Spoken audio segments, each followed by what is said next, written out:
It's the cow.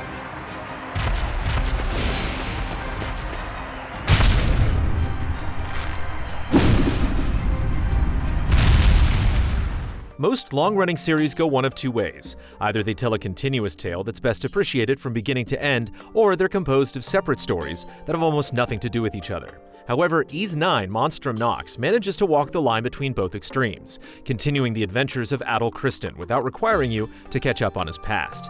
It's a great entry point for curious newcomers to jump in.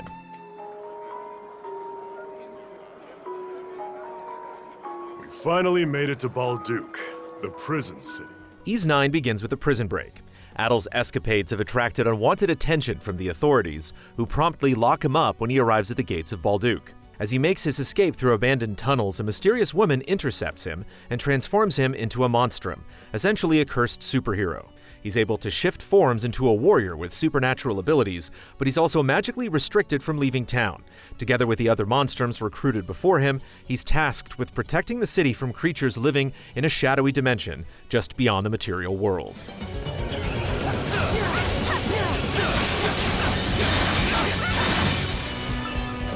The story takes a while to get going, and the ending similarly tarries, but most of the 40 to 50-hour journey actually comes at a fairly quick pace. It regularly introduces you to new characters and unravels each piece of the puzzle without taking too much time away from exploration and combat. Plus, there are some tantalizing mysteries to keep pulling you forward. At the same time, side quests don't take too long, there aren't too many of them, and they often help to establish meaningful context and insight. You have much potential, Crimson King. Your power will be useful in banishing the darkness in the days to come. In fact, Ys 9 does quite a good job of helping you get to know not only the characters, but the history and politics of this world without getting dull or convoluted. There are certainly moments when you have to turn your brain off and let some things pass, like when Adol disguises himself simply by dyeing his hair, but this is a lighthearted tale overall. No matter what happens or how tragic someone's backstory may be, the game consistently reminds you that you're just on a fun adventure as you joke and tease your comrades.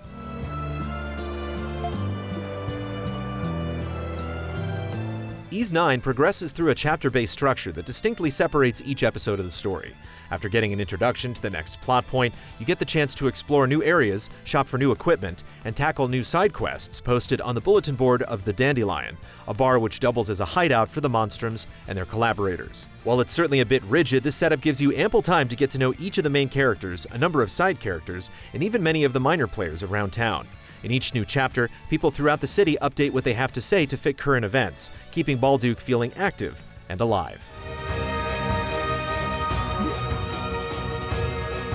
Most importantly, many of the chapters focus specifically on one of the monstrums, as they properly join Adol's party and lend you their unique gifts. Adol himself can teleport to specific points. White Cat allows you to run up walls. Hawk's power lets you glide, and so on. Once you've gained one of these powers, every party member adds it to their skill set, and the speediness of traversal mixed with a platformer-like level design makes grabbing chests and collectibles feel fun and worthwhile. Later abilities aren't quite as useful, but these first few gifts transform how you explore the world.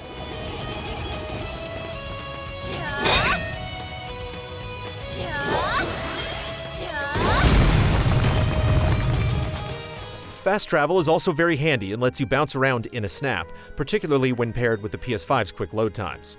At almost any time, you can jump back home to upgrade or resupply, then hop back to a fast travel point close to where you were. Plus, as your crew grows, a lot of tasks can be handled directly at your bar. For instance, while there are a lot of shops around town that change inventory between chapters, you eventually gain an ally who consolidates many of these goods, so you don't have to revisit every shop one by one.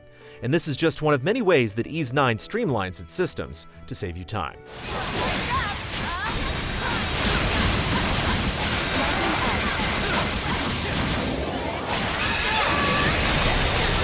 Combat in Ys 9 is action-based, and speed is an asset here as well.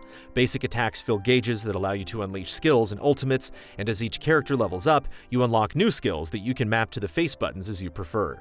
Dodging at the right time initiates a flash move, which puts the enemy into slow motion, while performing a flash guard with similar timing boosts critical hits.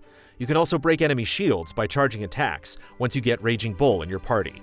Many creatures are weak to specific damage types, so it pays to switch party members. However, if you prefer a certain character's playstyle, some accessories let you change their damage type, giving you more freedom in how to approach things. Let's go!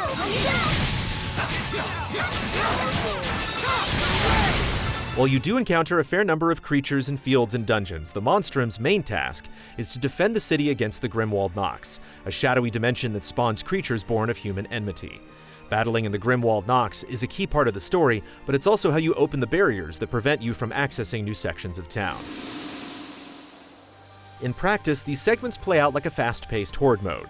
All the Monstrums fight alongside you even before they join your party, and you gain buffs from other allies as well as devices such as traps and decoys. However, since you don't have any control over how these things are placed, there isn't much strategy involved.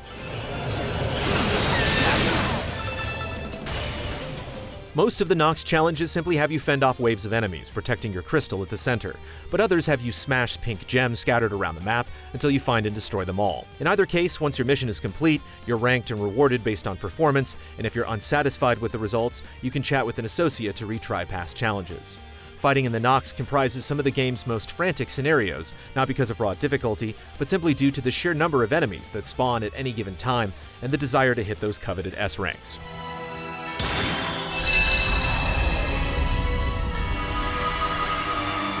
In general, Ys 9 is pretty easy on the default setting. You can quickly chew through most enemies and bosses on normal, but if you prefer a stiffer challenge, there are 4 higher difficulty options that do push you to use more healing items and to pay closer attention to enemy attacks. That said, even though the standard setting does little to push back until later chapters, combat is still active and engaging, and it feels appropriate for the lighthearted tone of the game overall.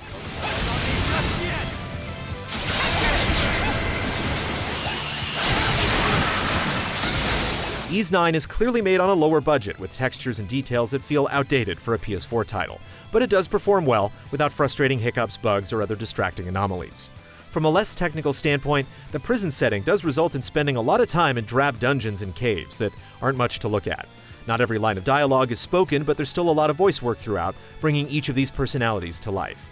Meanwhile, the music does an excellent job of setting the tempo, whether it's one of several laid-back town themes that change between chapters, or the shredding guitars that augment combat.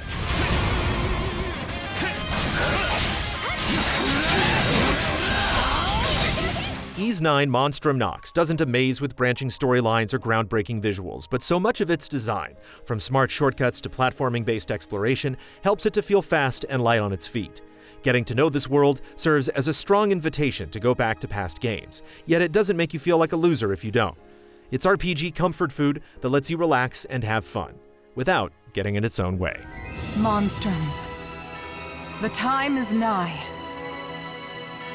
Stand ready! Lay waste to the malevolent, lest the night prevail.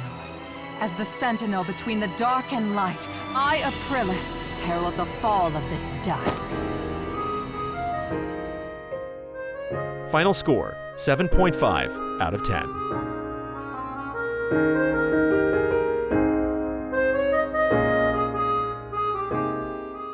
Easy Allies reviews are made possible by generous viewers just like you. If you like what you see, check out patreon.com/easyallies to help us make more. For just $1 a month, you can gain access to weekly updates, spoiler discussions, and exclusive shows.